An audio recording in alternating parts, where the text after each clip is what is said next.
अच्छा, एक और बात विडंबना देखो, जन्म जन्म से मांगते मांगते अभी तक तो ये भी पता नहीं चला मांगना क्या है।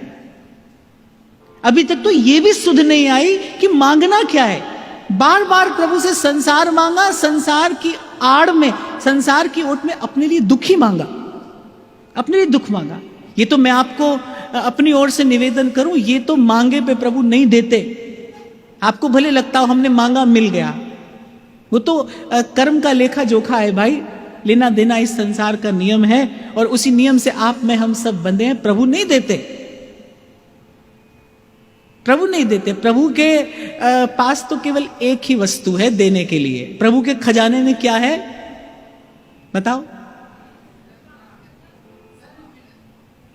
हाँ, प्रभु के खजाने में रत्न तो अनेक हैं, एक से एक बहुमूल्य रत्न है, पर प्रभु के खजाने में प्रभु के भक्तों और संतों के अतिरिक्त और कुछ भी नहीं है। भगवान ने स्वयं श्रीमद् भागवत में कहा है, बोले मैं तो निष्किंचन हूं।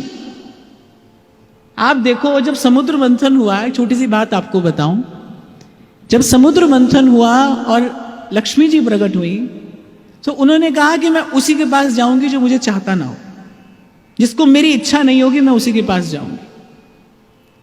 वो यहां वहां सब और गई,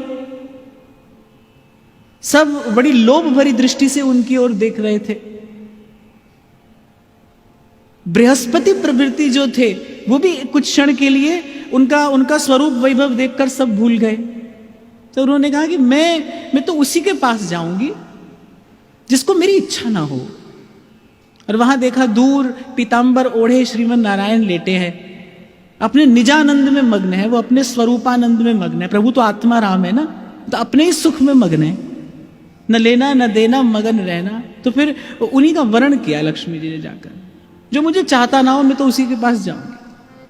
तो भगवान कह रहे भाई हम तो न कुछ चाहते हैं और न हमारे पास में कुछ है। भगवान कह रहे मैं तो निष्किंचन हूं। भगवान के खजाने में तो बस एक ही चीज है और वह भगवान के प्यारे भक्त। वही भगवान के अमूल्य रत्न है। जैसे भक्त का भगवान के अतिरिक्त और कोई नहीं है ना, ऐसे भगवान का भी भक्त के अतिरिक्त और कोई नहीं है। भगवान ने स्वयं कहा है, हम भगतन के भगत हमारे।